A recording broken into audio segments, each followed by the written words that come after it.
début de semaine, chers tous. Heureux mois de février. Mesdames et messieurs, bienvenue à cette émission. C'est politique présentée par le vôtre. C'est toujours un plaisir de vous servir chaque jour sur les antennes de la 10e rue télévision. On entre en mouvement, en force avec cet article de nos confrères des New Narratifs RDC qui titre entre une connexion devenue fantôme et un régulateur aux abonnés absents, les scandales Canal Box vire au braquage à ciel ouvert pendant que de milliers de Quinois sont spoliés par des réseaux d'escroquerie interne. Cependant, Christian Katende et la RPTC s'émurent dans un silence complice, s'abritant derrière des alibis techniques qui ne convainquent plus personne. Enquête sur un naufrage numérique où l'arbitre semble avoir définitivement choisi les camps des prédateurs. Nous allons faire part de ces naufrages. Canal Box, autrefois présenté comme le messie du haut débit en RDC, Canal Box est aujourd'hui au cœur d'un scandale sans précédent selon nos enquêtes des terrains. Il va falloir vous signaler, mesdames et messieurs, que le constat est sans appel. 9 abonnés sur 10 regrettent amèrement leur confiance depuis 2 mois. Les quotidiens des clients est rythmé par des coupures intempestives. Cependant, les services clients censés être au recours est devenu une source d'extorsion supplémentaire. Pour espérer parler à un conseiller, il faut sacrifier $5 d'unité et patienter 15 minutes pendant que le crédit s'envole. Pire, l'entreprise semble gangrénée par un manque total de coordination. C'est l'article de nos confrères des New Narratifs. En tout cas, d'aucuns en parlent. La connexion du Canal Box ces derniers temps sur Kinshasa, c'est devenu un casse-tête. Il vous souviendra même que au Conseil des ministres, les chefs de l'État en avaient fait part. Et donc, nous espérons que des batteries seront mises en place pour que la solution soit trouvée à ces problèmes épineux qui dérangent d'aucuns. Bienvenue une fois de plus en plateau. Nous recevons pour la première fois Alpha Kadima, analyste politique. Il vient justement nous faire une analyse concernant la construction en tant que jeune ressortissant de la province de l'espace Grand Kassai. Il est très content, très ému de la construction, pour ne pas parler de la rénovation de l'université de Kananga, inaugurée dernièrement par le président de la République. Et donc, Alpha Kadima, bonjour et bienvenue. Bonjour, monsieur, mon frère journaliste très bien habillé. Merci pareillement, c'est un plaisir de vous recevoir en plateau. Et du coup, quelle analyse faites-vous de cette université construite dans l'espace Grand Kassai, précisément à Kananga par le président Tshisekedi? Je salue monsieur le président de la République, Félix Antoine Tshisekedi Tshilombo, je l'aime beaucoup, c'est un président à laquelle j'aime beaucoup de tout mon cœur. Parce que l'université que vous avez senti là et que vous avez vu avec vos yeux sur le net, c'est une bonne université. Très bien.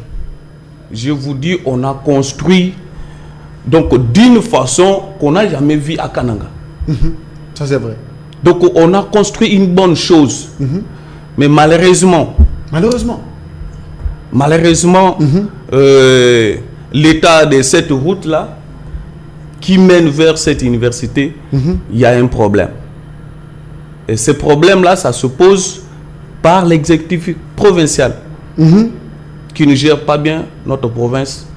Et malheureusement, les instructions données par le ministre de l'Intérieur, mais le Kassai central est totalement en chaos.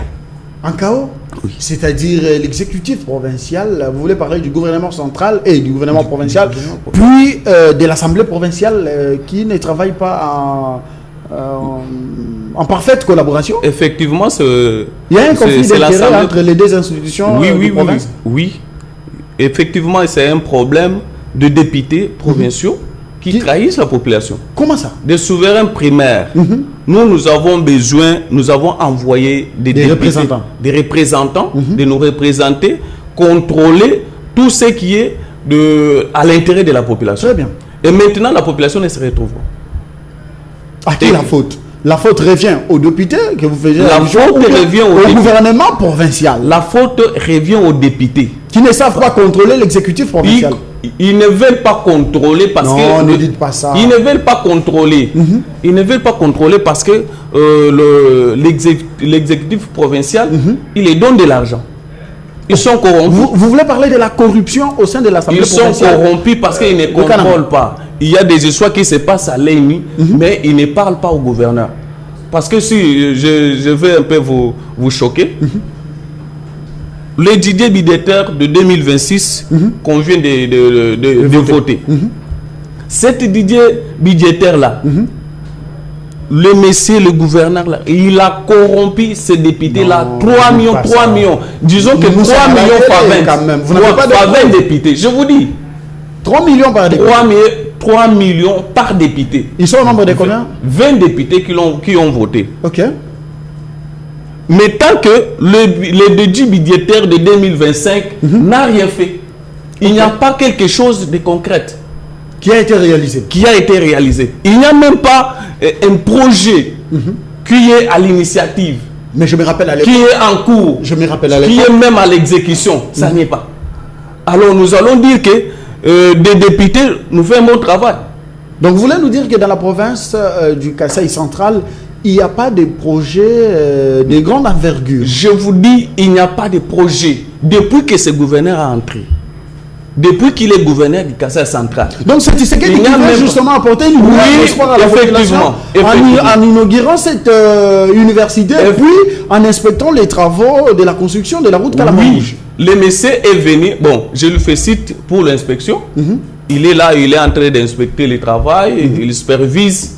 Mais il n'était pas venu parce que notre province, il y a des ressources.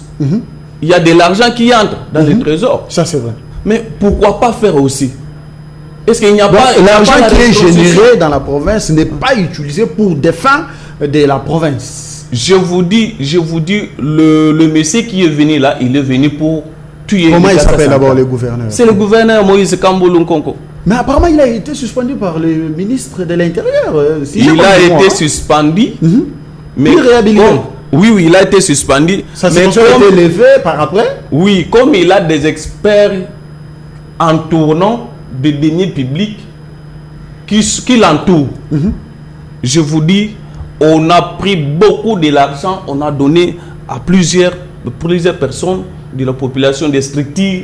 On les a donné cet argent-là pour commencer à revendiquer des droits. Si on interpelle le gouverneur, vous allez voir ces gens-là se soulever. Non pas les gouverneurs, mais juste pour leurs intérêts privés. Allez, Alpha Kadima, vous êtes suivi par les autorités à travers la 10e rue TV. Qu'est-ce que vous pouvez demander aux autorités centrales pour que ces problèmes, cette situation qui persiste dans la province du Kasaï central, une solution soit trouvée à ces grands problèmes? Oui, moi je demande à nos autorités compétentes de revoir les problèmes de ces gouverneurs-là. On peut prendre, même si tel qu'on a dit que non, on ne peut pas suspendre des gouverneurs parce que nous sommes dans l'état de guerre. Mais la population souffre. Ah oui.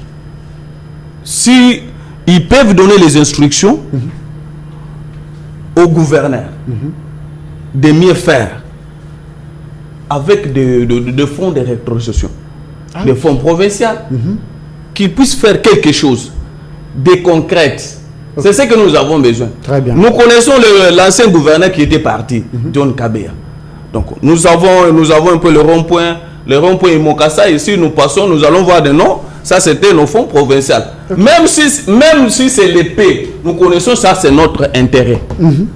Allez, très bien. Merci beaucoup. Aussi même... Vous avez été suivi, donc vous allez placer un mot par rapport à ce qui se passe dans l'Est de la République démocratique du Congo rapidement. Oui. Ce qui se passe à l'Est de la République, moi je ne suis pas content. Ce que moi je demande... Vous devrez d'abord commencer par saluer les efforts fournis par le président de la République, effectivement. Ensemble avec les gouvernements qui ne cessent de fournir les efforts pour que la paix revienne dans la partie est. Je salue le magistrat suprême, d'abord le président de la République. Il est en train de se débattre. Et pour moi, je vois que c'est fini la guerre. Je vous ai envoyé un audio. La guerre est finie il n'y a pas encore la guerre. Et il n'y en aura plus. Parce qu'on a donné les instructions. Je salue M. Patrick Mouyaya parce que je reviens dans tous ses propos. Il a raison en tout et pour tout. Mais je suis en train d'interpeller nos frères et sœurs parce que je connais qu'il y a un peu des opposants du Kassai central. Il y a une opposante qui vient de s'ajouter. Du côté des rebelles? Du côté des rebelles, parce que on ne peut pas faire leur apologie, on peut pas faire leur apologie. Ce sont des marionnettes, qui marchent sur les dictats du Rwanda, et donc ce sont des petits messieurs. Ce sont des patins. Ce sont des patins. Ce que moi j'ai dit à Corneille Nangaa, c'est que un libérateur n'a jamais vu les canons. Un libérateur n'a jamais vu les canons. Parce que Moïse est parti, il n'avait pas vu les canons, il était resté. Ah, ça c'est fort. C'est l'idée que Corneille Nangaa. Parce que pour ce moment, et je regrette beaucoup pour ceux qui viennent de partir. Ceux qui viennent de partir. Allez, suivre Nangaa. Donc nous sommes déjà à la fin de la guerre, mais ils veulent toujours suivre. Mais ils vont tomber, Kadima. Merci beaucoup, Alpha Kadima. Mesdames et messieurs, c'est toujours un plaisir. Nous allons continuer cette émission C'est politique avec des invités qui sont avec nous. Donc, continuons à nous suivre aussi les antennes de la 10e rue. On se retrouve toujours.